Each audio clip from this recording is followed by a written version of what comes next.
And I'm going to go to Facebook.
That's not working.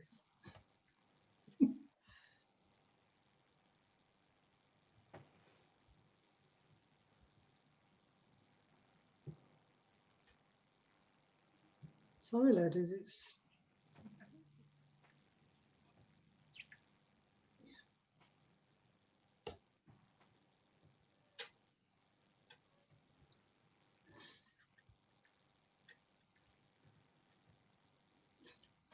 Sorry, I had problems there.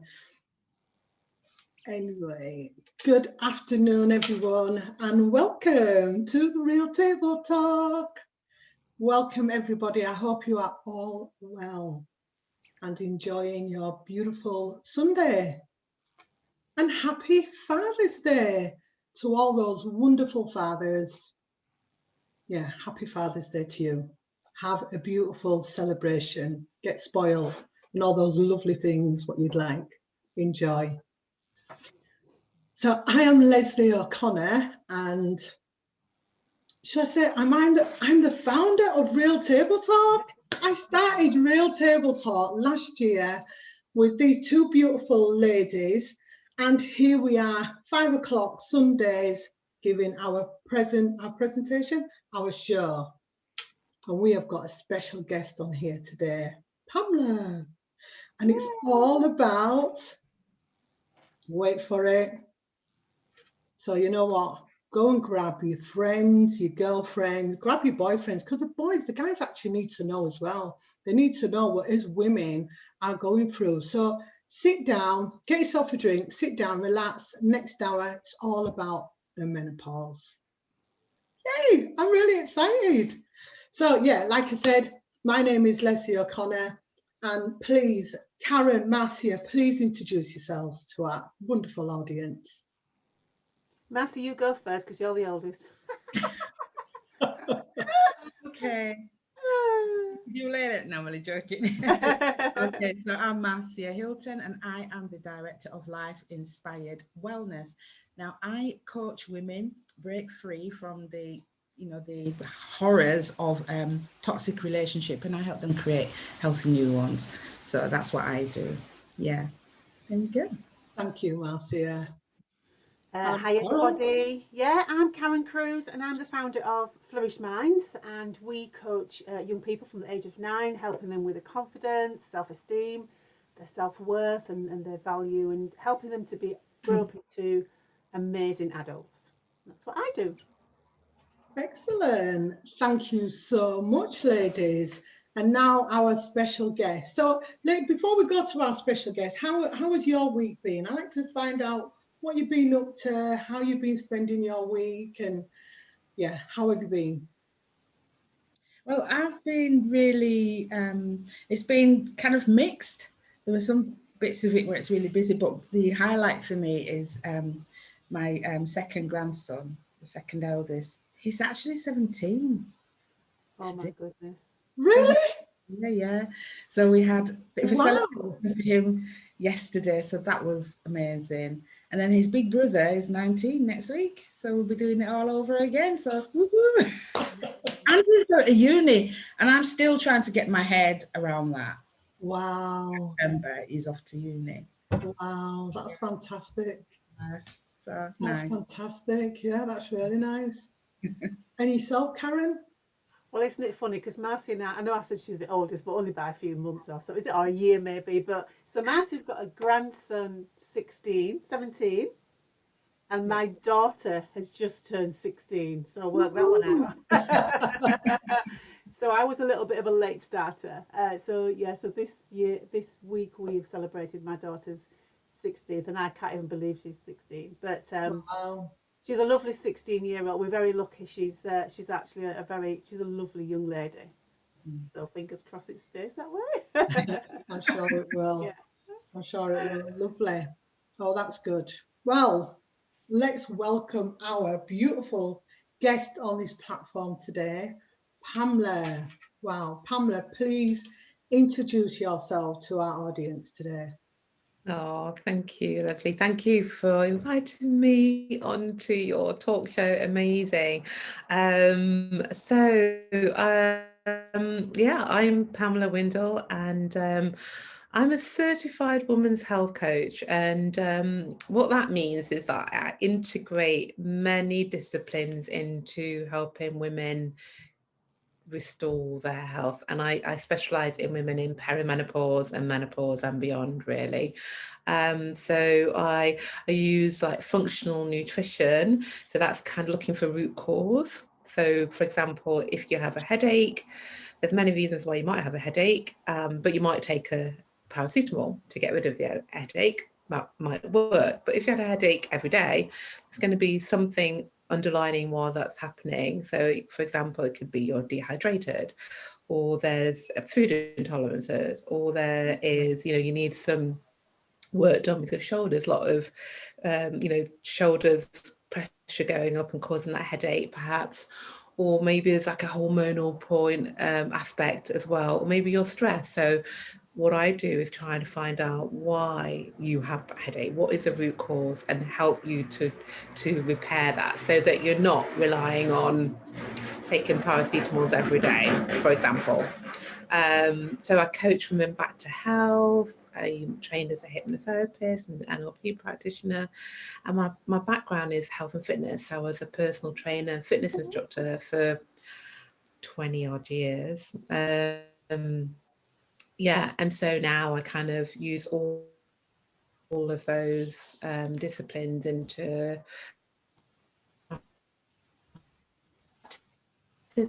work with women. I wanted in so.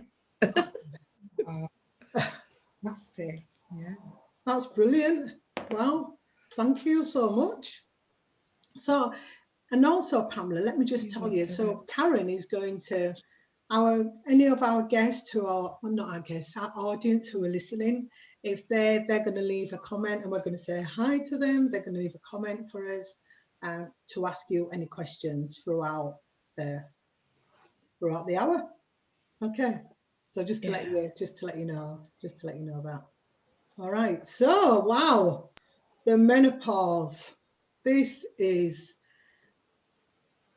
God, it's, for me with the menopause, it's just been really, I think I started really early. And then from there, it's just the really, what do you call it? I'm having a moment. This is what I say. I'm having a moment. And I can feel it. It starts right from my feet going all the way up. And before I get there, I just totally just explode. So yeah, so what happens to us? Why do we have to go through all this? Well, it's Mother Nature. Yeah.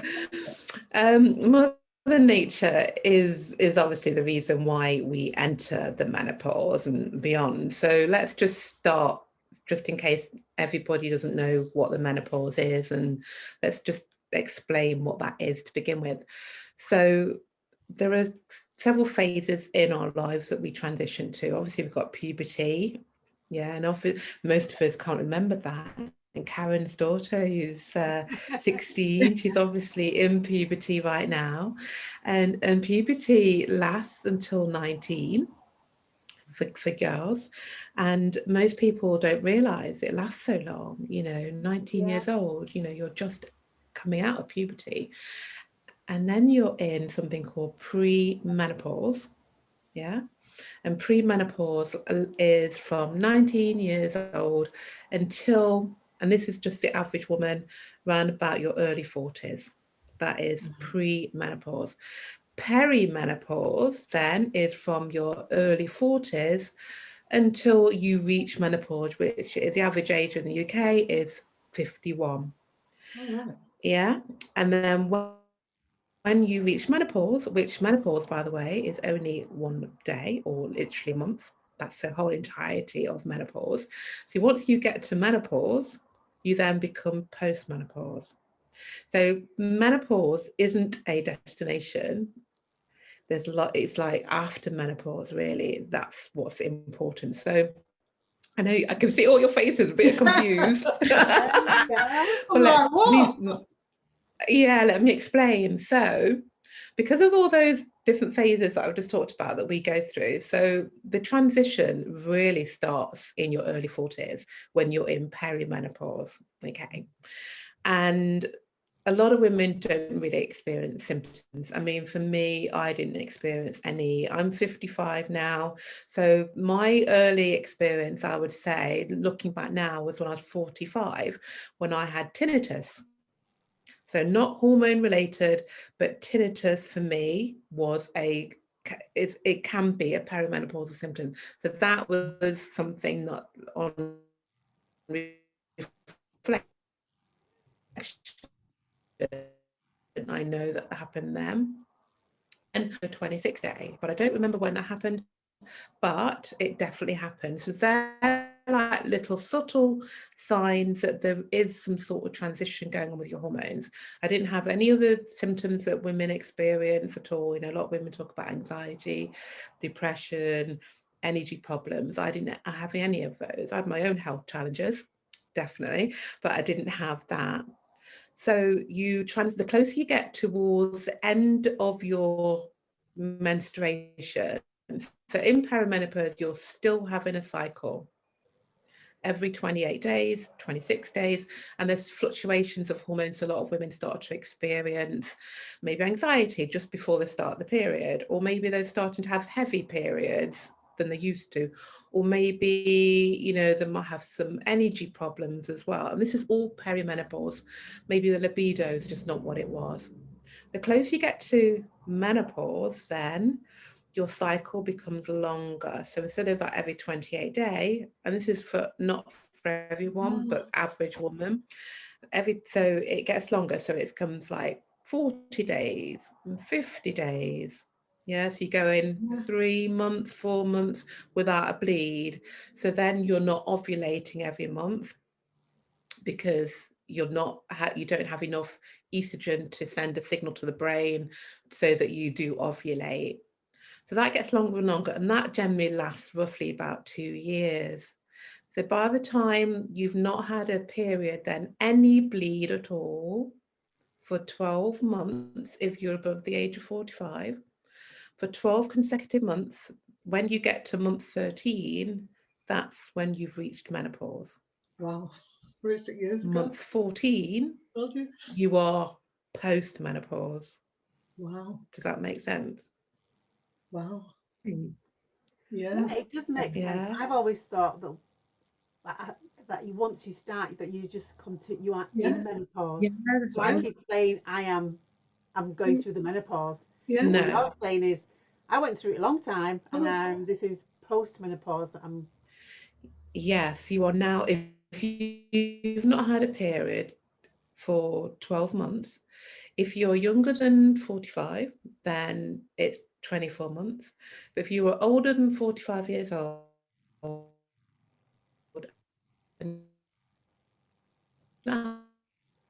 your camera keeps going a bit funny there. Your camera 12 consecutive months. We might have to ask you to Let me repeat just that. Yeah, you might just to repeat that, Pamela. let me just, I might go onto my phone rather than my my phone Wi-Fi. Sometimes it's a bit dodgy in this room. That's interesting, though, isn't it, already? It is very interesting. Yeah. That's very interesting. So we're not in our menopause then. No, gone past it a long time. Past it long time. So I can't use that as an excuse anymore. Oh my goodness. Okay, yes, so you're post-menopause. If you've not had a period for 12 consecutive months, you are now post-menopause. And so menopause is literally a month. You've reached menopause, that's it. You've got to menopause and now you're over. It's like a little bridge. Yeah, you've done it. You've made it. Woo! And then and then you're then the other side. No, I'm not. I'm not going woo. I'm going, oh my Lord. We're in this bit. What's this bit about? Sorry, go on. Yeah, so in perimenopause, as the hormones are fluctuating, you know, estrogen's high, progesterone's low, women experience a lot of hormones symptoms because of that. Yeah, so a lot of the hot flushes, the brain fog, the energy problems, the weight gain, all of that, libido issues, all of that is because of those hormones just going all over the place. Doesn't really know what's going on, because before that there was this nice little sequence that happened every month. You know, you knew what was coming, you know, your body knew what's coming, and that instability is stressful for the female body. Now, saying that, there are lots you can do to support yourself in that phase so you don't feel those waves. You're not then responding, your body's not responding to those choppy hormones. So this is what should happen when you get to menopause, because the hormones have now leveled out into a new level, the symptoms should dissipate. That's what should happen. A lot of the symptoms should dissipate because you're a new version of yourself. You know, the hormones are different, and therefore there's not this kind of chaos going on.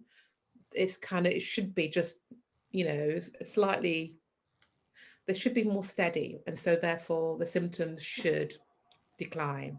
And I say should. Okay. How long does it usually take then to get to that period where it should just... So once you reach menopause, so, you know, within a year, because your hormones aren't doing that. So once you've reached menopause, so after your last period, that 24 months, month number, that 24 months, and then that following year, you should start to feel better, ideally, because the hormones are fluctuating. Now, this is what's interesting. When women aren't feeling well, normal, healthy, vibrant, not struggling with brain fog, not struggling with weight, that's when I come in, because that's my job to figure out, well, what's going on here? Right. What else is going on? Right. Yeah. And so when you were talking about menopause, I'm in menopause, as you're saying, you were talking about menopausal symptoms.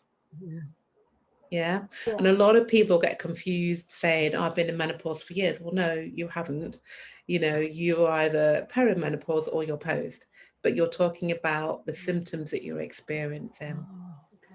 I really love what you said, you know, when we get to menopause, because I don't think often we don't think of it in this way. When we get to menopause, we get over that 13th month, we're now postmenopausal, and we are a new version of ourselves. Don't feel like yeah, totally. Like that. I love how you explain that. That's how it should be, shouldn't it? Yeah. It's not that, you know, and I guess sometimes some people will think, oh, I'm menopausal and the world's ended, you know, I'm old or whatever, you know, but actually we are new versions of ourselves. I love that. Yeah, that's nice. That's really nice. Yeah, that is nice. And it'd be nice to feel that as well. Yeah. But there are some nice things, like that menstrual cycle is done. I'm like, woohoo! None of that rubbish. Yeah. But, and everyone's different, like you said. So for me, and I know it's not all about me, but it is the hot flushes thing and it really badly affected my quality of life and you know, I've got an alternative. I'm not sure. I'm not 100% happy with it. I just need you in my life, Pamela. That's all I'm going to say. I need you in my life, but I just want to hear what else you're going to say before I make this all about me. So, you know, because I've got, I think I'm on month number 8 now, since I last had my last period. So it's not going to be long. My mum was 55 when she reached menopause. My sister was about 55, 56. So for us, we're kind of late. You know, we get to menopause late, much later. So yeah, so we're all different. But the one thing I will say is that the medical model is really let's simplified what our hormones do. Mhm. And I don't know whether they've done it deliberately or not, but because of that, women and the medical model treat our bodies very, very differently. Yeah, they basically say what happens in the ovaries is only what happens in the ovaries. Right. Yeah, what happens in the ovaries affect your whole entire body. So Yeah. that's why when your progesterone, when your estrogen, when your testosterone levels are either withdrawing because you're entering menopause or you're in post-menopause, that has a significant effect on the whole body, Right. everything. Right. Your thyroid is connected. So the medical model, if you have a thyroid problem, they treat the thyroid. They don't treat the whole body. Right. Yeah. So there's this real complex system in the body called the Hpa axis. Okay. H stands for hypothalamus, which is in your brain. Yeah. And the hypothalamus helps to regulate your body temperature. Okay. Yeah. Also helps regulate hunger as well, along with other hormones. And also it's part of that stress response. So when we feel stress, any stress all starts from the brain, all of it does. And stress is so many things. Stress is living in a pandemic, watching somebody being murdered, you know, across the other side of the world, like we all did last year, yeah, or a child getting killed in Birmingham. That's stress. Stress is also having maybe a 16-year-old that's maybe, you know, not saying that your daughter is, but maybe somebody else's 16-year-old is challenging. She's having her own all hormonal influences going on there. Stress is being on medication, not saying that you shouldn't be, but it is a drug. So stress, that can stress your body. Stress is skipping meals. Stress is not having a balanced diet. Stress is relationship problems. You know, so stress is everything. And estrogen, one of our sex hormones, helps us to manage stress well, which means as we transition into perimenopause and beyond, we don't generally do that, managing stress that well. So the hypothalamus in the brain does all that. The P stands for the pituitary gland that's in the brain as well, that when we see daylight helps us to have a good quality sleep. That's why being outdoors is really important for our sleep and for our mood as well. And then the A stands for adrenal glands, and the adrenal glands, little glands that sit on top of your kidneys either side. And when we get to post-menopause, that's where we're going to produce our sex hormones. So that's where it's really important. We need to take care of those. And they also produce cortisol. So we all know what cortisol is, yeah? Cortisol is our stress hormone. So the hypothalamus, H, hypothalamus, P, pituitary gland, A is the adrenals, and then the axis is the ovaries and the pancreas, yeah, the thyroid, and there's some other glands. All of that is like a feedback loop in the body. It's just a constant feedback loop. What happens in the ovaries in that perimenopause travels back to the brain. This body is in a state of stress. It can't regulate body temperature. Hypothalamus, yeah? Can you see how that all works? Now, this person's stressed because she's having more in thoughts. oh, right, this then affects the whole of that system, the ovaries, the thyroid. So it's just like a massive feedback loop that's all interconnected with the body. And then we have to think about your gut health, you know, and that has an impact as well on your brain health. So brain fog, we know we go straight to gut. Heal gut, heal brain fog. Yeah. So that's that really complex thing. I'll let you say something there, Karen, because I saw you're about to say something. No, I just took a deep breath because it's like, it's the first time I've heard it explained like this, that there is so much going on. I just didn't realise that there was so many things linked and going on, linked to menopause and post-menopause. It's just, yeah, it's kind of mind-blowing, really. Yeah. I do want to talk, but I mean, I'll let the others talk, because I have got certain things I do want to ask you, but I'll let Marcia, Leslie say something. Yeah, I'm just, go on, Marcia. No, go ahead, Leslie, go on. No, I was just saying, I'm over. Go on, you go ahead.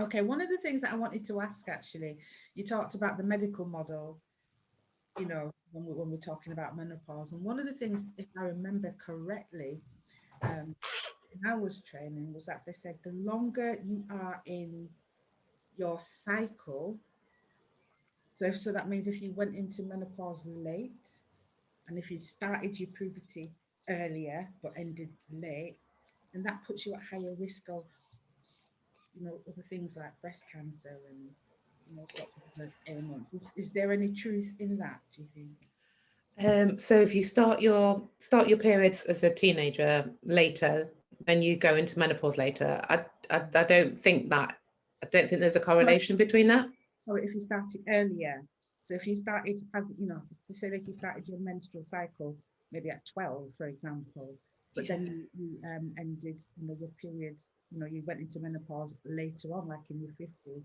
that put you, because you're exposed to, you know, the estrogen for a longer period of times, I think, that longer stretch. This is what we were told, that you'd be more likely to develop. Yeah, which is really interesting, because I started my period about 11 and a half. Yeah. And I'm 55. Yeah. So my mum didn't have breast cancer. Yeah. So I don't know where that came from. I don't know whether it's true or not. Estrogen is a problem in terms of breast cancer. Obviously there's other components like genetics involved in that, but estrogen is a problem for a couple of reasons. Progesterone's job, this is why now HRT, they're prescribing a progesterone with that as well, because progesterone's job is to keep estrogen in check. So it is making sure it doesn't thicken the uterus, the lining of the uterus, and that's its job. So when you have a period, the 4 phases of the period, of a cycle, should I say, so that 28 days, and a lot of women don't know this as well. The whole cycle is 28 days, and in the cycle you have the period, which is 1 phase, and the period can last, you know, 5 to 7 days. Any more than that, then something wrong. And then you have the called follicular phase, and the dominant hormone there is estrogen. Then we have ovulation, which is a day. And then we have the luteal phase, and the dominant hormone there is progesterone. And progesterone's job is to keep estrogen in check. Now, as we transition into perimenopause, those 2 hormones, instead of being a really nice little dance that they did throughout the month, progesterone starts to drop off first. And that's where we can start to see heavy bleeding, for example. We can start to see, you know, mood, anxiety, because progesterone is like a calming hormone. And then we become estrogen dominant. So in terms of what you said there, Marcia, about estrogen being harmful, it's harmful when it's out of balance. So that's one thing. It's also harmful when we're not detoxifying it. So estrogen has over 400 jobs. It has over 400 receptors in the body. So as women, we're literally covered in estrogen. It does so much for us. You know, we know that it protects our heart and our bone health, but like our hair and our skin and our brain function has so many benefits for us. So once our estrogen has done all of those things, we have to get rid of the excess amount. Yeah. And we do that in 3 ways. The liver does 2 and the colon does a third. And so in the liver, there are 2 pathways. And if these pathways aren't optimal, this is where we can back up that estrogen and we can develop cancer. Yeah, breast cancer or even colon cancer. And then the third one, like I said, is your colon. We have to have a bowel movement every day. A proper bowel movement, not diarrhea or constipated. And then we have to support our gut with foods such as, lots of plant-based foods, probiotic foods like onion and garlic, asparagus, banana, green tea, and then we need probiotic foods. Probiotic foods are anything that's fermented. So things like, for me, I love bone broth, so I make my own. And our parents they did bone broth, they did cow foot, they did chicken soup on a Saturday. That was bone broth. Yeah. But the Western type of fermented foods are like sauerkraut, which is cabbage, and kimchi and kombucha. They're all probiotic foods, and pre and probiotic foods, they help your gut to eliminate that estrogen out of your body. Okay. Wow. I don't even know where to start. I know, exactly. You did really take me back when you started talking about cow foot. I remember how long it took to cook and how the house smelled. I remember. Oh yeah, it was. Gosh, yeah, it wasn't a nice smell at all. Yeah. So for me, I would say I've been post-menopause then for about 3 years, and my hot flushes have been really bad. And after a long debate with my GPs, my first GP wouldn't prescribe me HRT. And then I found a consultant who did, because my quality of life was really bad. I'm talking hot flushes. Mine were on a night, so not during the day. On a night, soaking wet, clothes, bed sheets, everything, hair, everything. Well, no hair now, but everything. So after a bit of a debate and quite a conversation with the consultant, and we talked about the pros and cons, because there is that scare about increased risk of breast cancer. I went on to hormone replacement therapy, and that has really managed my hot flushes. But I'd like to come off it. And it's interesting what you say about the 2 things, because every time I go to get my prescription, they go, oh, we're going to charge you for 2 medications because you've got 2 things. And I'm going, no, it's 1 tablet. So obviously there's the estrogen and progesterone in there as well. Yeah. So that explains that one. Because I'm like, why are you going to charge me twice? Are you taking the oral? Take it oral? Yeah. Okay. Yeah. Okay. So I advise women not to take the oral.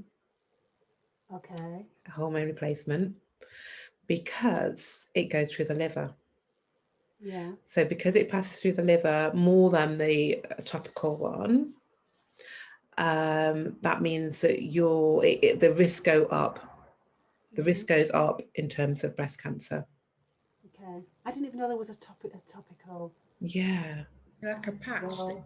Put on. There's a patch, there's gels. Wow. Yeah.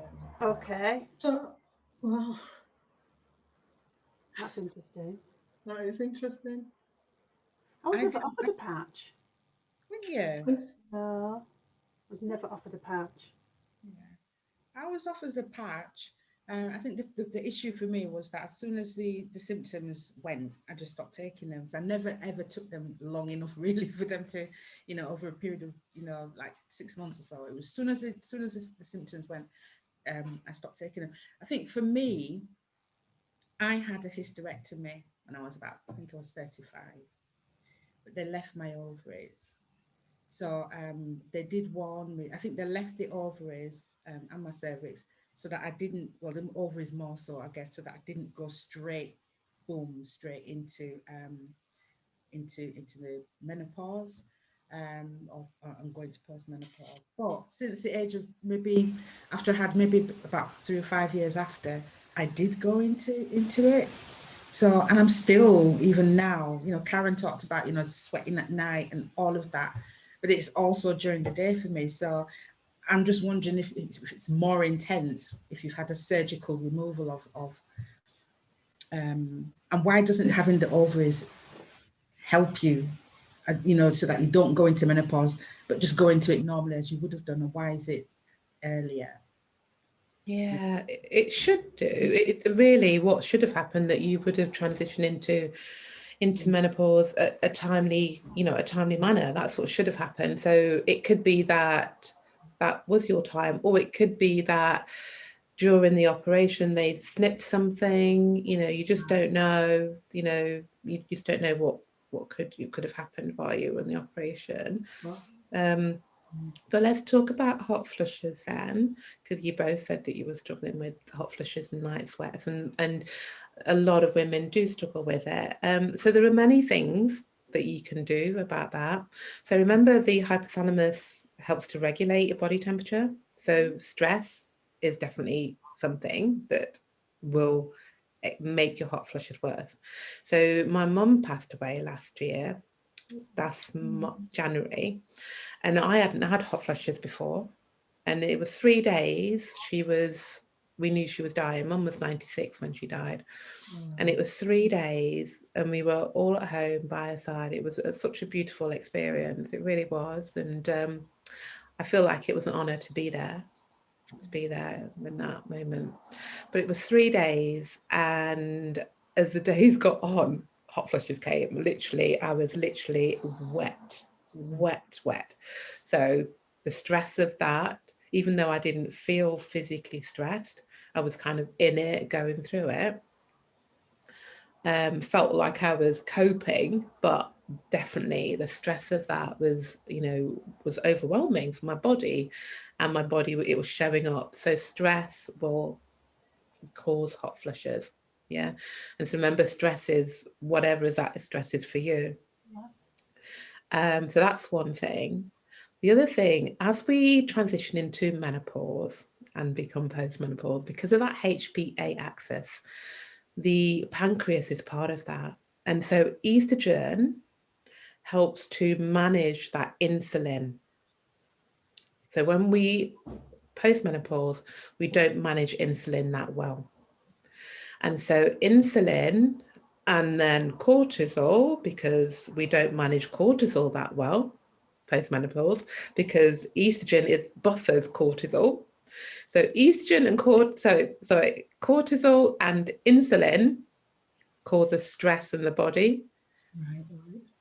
So that's going to cause you to have more hot flushes. Yeah. So things like, we know the obvious things that is on the NHS, so coffee, spicy food, alcohol, they will make your hot flushes worse. Yeah.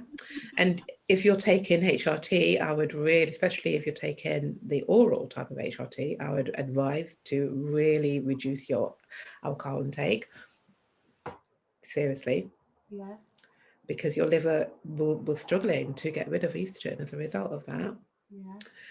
So alcohol, so all of those things.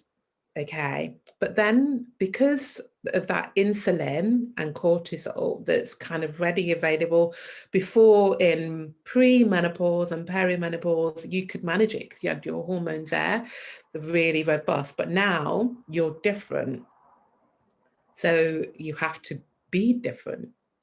So the things that perhaps that you could get away with in the past, like having alcohol, or like skipping meals, or having that packet of crisps at lunchtime instead of having a meal, or that bar of chocolate. Now, your body is not going to cope with that because of that change.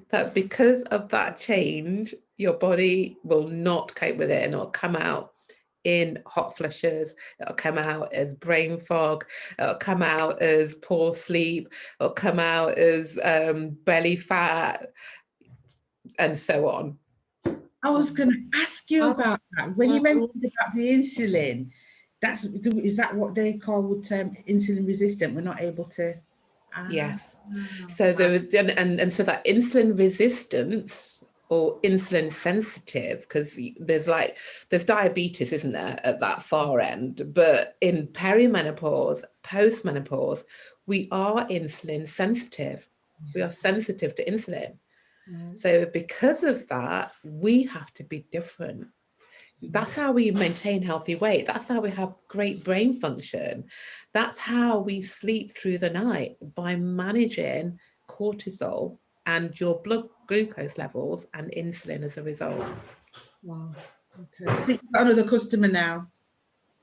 It's Mia. I tell you. So, Wow. I want to ask, if you were like myself, if your cycle stopped at an early age, and then that just disappeared, it just didn't come back, then that would mean like you would be in your menopause now, in your pre-menopause. Is that correct? How old were you at the time? I think it was about 29, 30. 29. Yeah.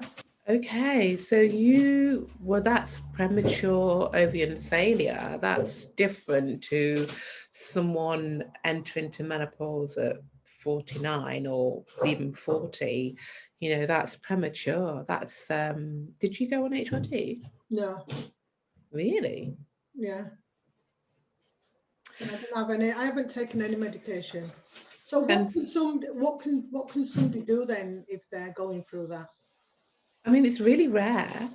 Oh, okay. It's rare to have premature ovarian failure, particularly at 29 years old. I'm really surprised that no one's kind of said, let's have a look at your bone health. Let's have a look at your heart health. At 29. Yeah. I mean, how old are you today? 55. So all that time, no one said, let's check what your bone is doing. No, I haven't. No. But let's not make it all about me. We'll talk afterwards. No, let's make it all about me. So I want to ask as well. So, if they, there's a lot of women who are on the pill or taking different contraceptions, and they come off that contraception because they've taken that to control their cycle. How do they now get, how do they feel now? Do you know what I mean? How does that all work?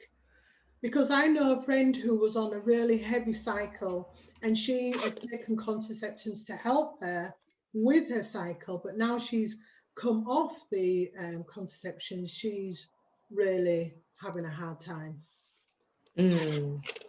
Okay, so what the pill does, the pill literally takes you into a menopause-like state. That's what the pill does. It stops your ovaries from producing your sex hormones. It stops that connection between your brain and your ovaries.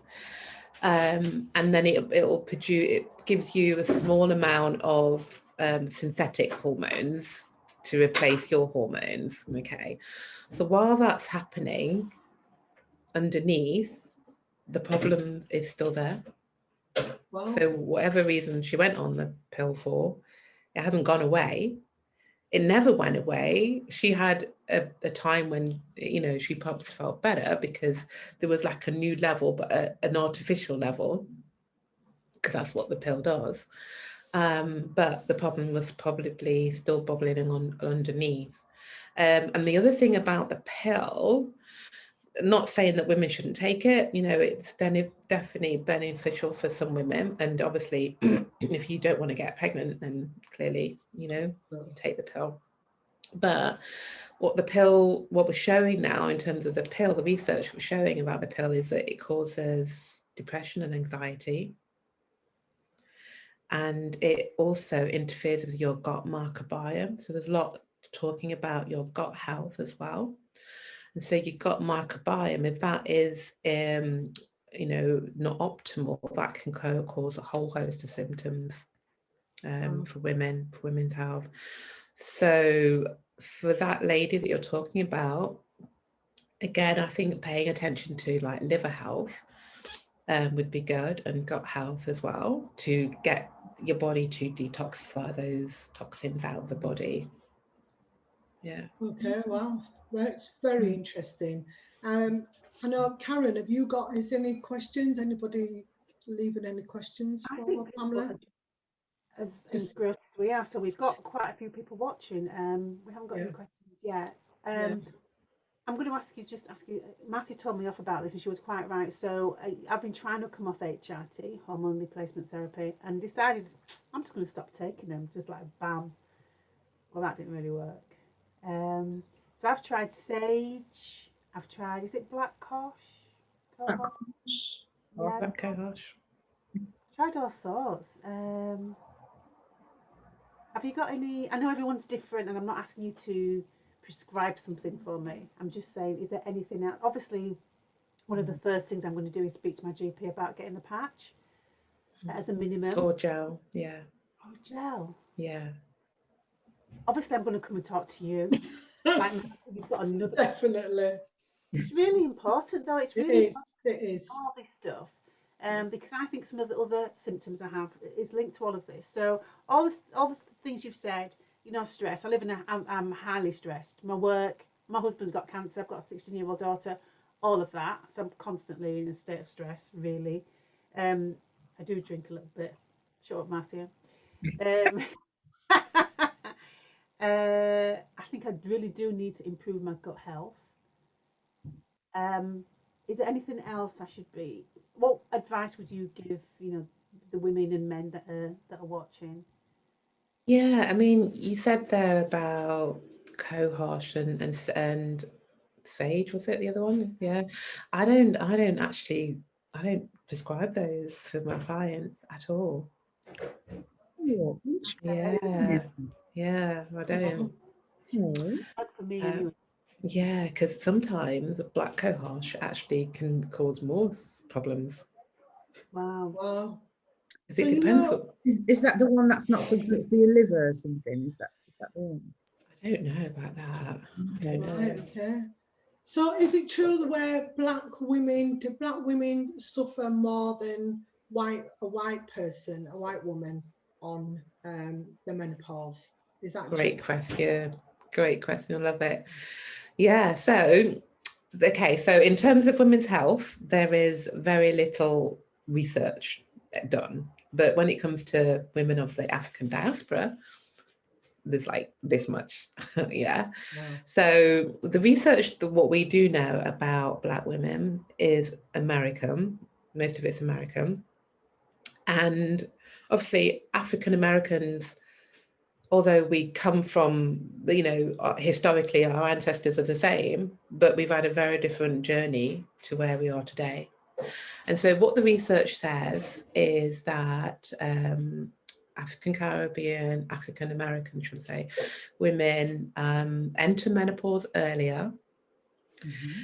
They also have worse symptoms, and they have worse symptoms for longer. Wow. That's what the research says, okay, in America.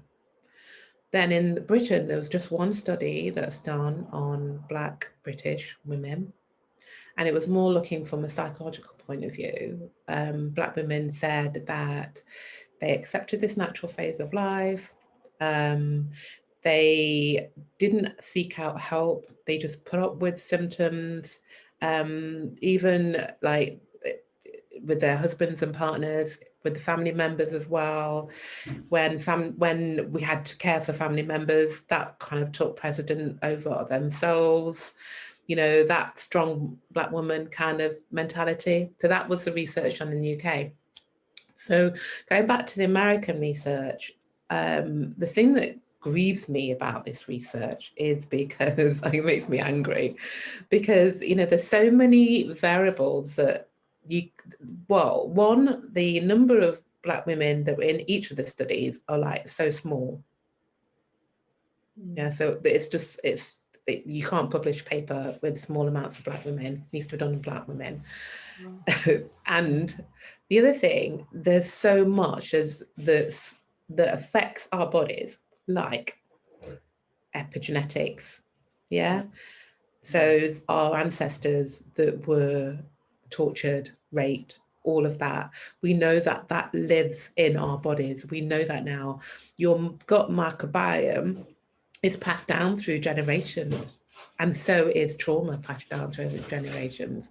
So we know that's living in our bodies. So, and when they do studies, they're going to have to take that into consideration. Black people are generally poorer, have less access to good quality food, doing jobs that are, you know, not sustainable, like caring jobs, that they can't actually look after themselves well. Where they live in an environment that's heavily polluted. We know that pollution from traffic research is looking into that in terms of the cause of diabetes. Wow. Yeah. And then we have that ongoing trauma that we all experience every single day. Yeah. So when we talk about menopausal symptoms for Black women, we have to look at all of that. Is it just that our bodies are different, or is it because of all of this stuff that's layered on top of us? So for us as Black women, it's so important. We need to be smart. We need to learn about what's going on in our bodies. We need to learn how we can protect our bodies and look after our bodies in a way that our parents was doing, but the medical model told them not to do it. They told them not to eat the dumpling, not the dumpling. Don't eat the dumpling. Don't eat the dumplings. But they told not to eat. But they told us not to eat the green banana. Green banana is a prebiotic. Interesting. Yeah, they told us not to have those and eat all those bread and stuff like that. And you know, like how our parents used to cook, like, you know, the cow foot, that stickiness in cow foot. I remember that as a child. That's collagen. Wow. Okay. Collagen is good for your immune system, for your gut, for your skin, you know, all them old time things that our parents did, you know, when you had a cold, boil some garlic and some ginger, all of that, and some thyme, you know, thyme was in everything. Yeah. All of that now it's been repackaged up in a white way. And we need to go back to what our parents did and our grandparents did. Because they weren't suffering. I can't remember my mom ever saying she had, you know, she had any symptoms. And if you think about Karen, Leslie, I bet your parents weren't complaining, you know, wafting every minute and saying. No, You know, I can't remember saying that. No. Wow. No. That is just so amazing. Me and my sister, you know, very interesting. It'd be me and my two sisters sat in the room, and one of us would start, then the next one, then the next one. Yeah, well, how interesting. Yeah. What can men do? What can men do for women, their partners, relationships, brothers, sisters? What can we advise our men?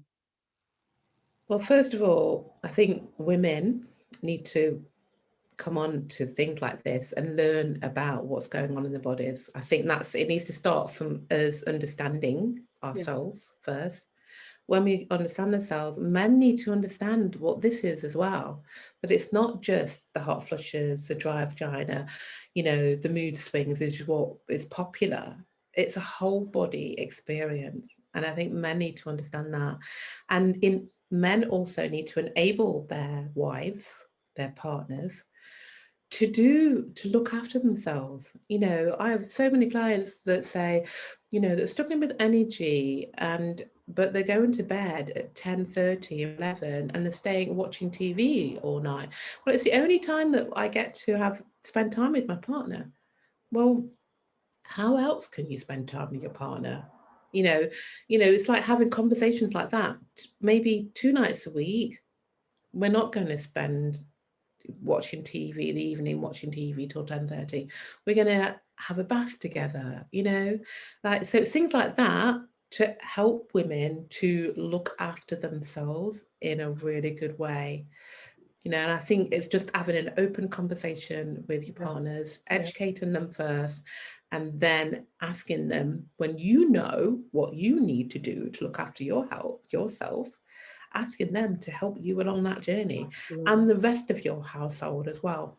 We need to tell the younger women, you know, your 16-year-old daughter, she needs to understand what each of those phases of her periods are. Yeah. Because then she'll know when something isn't right. In the middle, when she's having ovulation, she should be feeling full of energy, outgoing. You know, her body is, she doesn't want to get pregnant, but her body is saying, look, I'm ready, you know, and she needs to know that this is where your best time of your cycle is. And when you don't feel good, there's something wrong. And boys need to understand that, as young boys as well. Yeah. It's interesting that, because she actually knows when she's ovulating. Brilliant. She gets a certain feeling. She kind of, and when I was trying to get pregnant, because we had a few problems before we had Olivia, so I started like really timing when I ovulated, and it was like, Michael, you need to get home now. Now is, I don't care where you are, get home now. I'm ovulating. Now is the time. So yeah, those things really are important. So do you do like workshops, or how do you? And what about in the workplace? I remember colleagues I worked with, and you could see that they were going through the menopause, just getting redder and redder and hotter and stripping off, and nobody wanted to talk about it. So Yeah. So I do training in the workplace. Yeah, menopause training in the workplace. Yeah. And it's so needed to have this conversation with women and men as well, actually.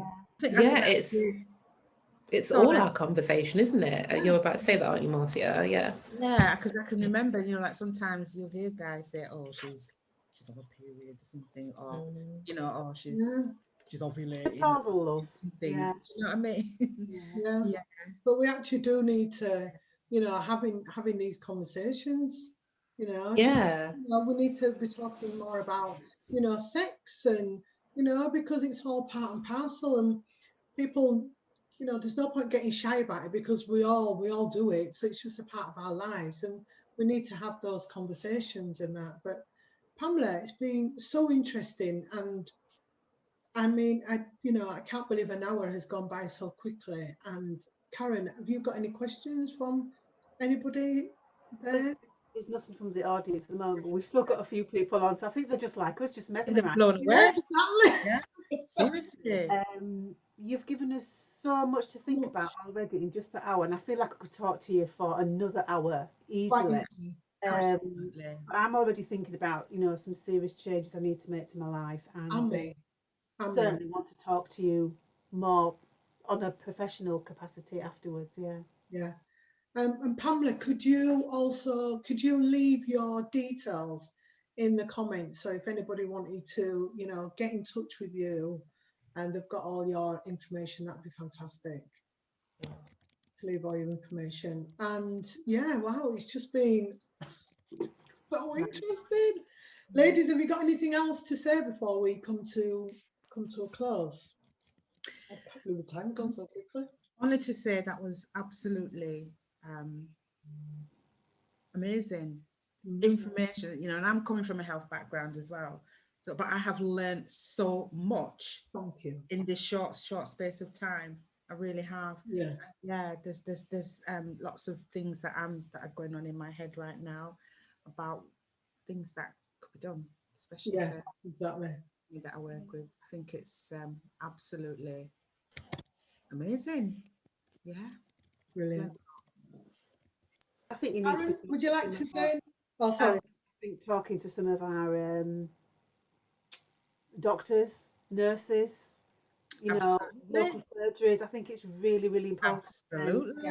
Yeah. I've never, ever, ever been offered a patch of any description. It's just always been oral HRT. And the only thing they're focused on is the risk of breast cancer and nothing else. You know, nothing else that you've mentioned today have I ever heard before linked to the menopause. So I'm just like, wow. totally, well, I'm not even totally educated. I'm just mesmerised by what you've said. Totally blown away. Yeah, Yeah. same here, same here. It's been a really packed with lots of information there, Pamela, just amazing. And you know, I'm sure you've definitely got to come back on this platform to share this again, because yeah, I don't think we had a long enough, actually, an hour. I'm sure there's lots more information for you to share with us, but yeah, it's been brilliant. Thank you so much. Would you like to say anything else, Pamela, before we come to a close? Thank you so much. Thank you, lady. Thank you, all of you beautiful women, for inviting me to talk about it. And it's such an important topic, and particularly for us as Black women, you know, the risk of diabetes and cardiovascular disease goes up post-menopause, and there's so much we can do to prevent that from happening. And you know, quite rightly, Karen, you know, talking to your GP, don't take no for an answer, you know, go and speak to another GP if you're not getting the answers that you want. And yeah, anyone that's taken hormone replacement, I would certainly advise not to have the oral, go for a gel or a patch. Wow, no, that's brilliant. Thank you so much, and thank you so much to our audience for tuning in and listening. I'm just like, wow, I'm just taken aback. So we are back next week, Sunday at 5 o'clock with our special guest again. Dr. Delroy Hall is coming back for part 2 of talking about mental health. So yeah, please tune in next week, Sunday, 5 o'clock, and we'll see you then. Thank you. See you all later. Bye. Stay there, Pamela.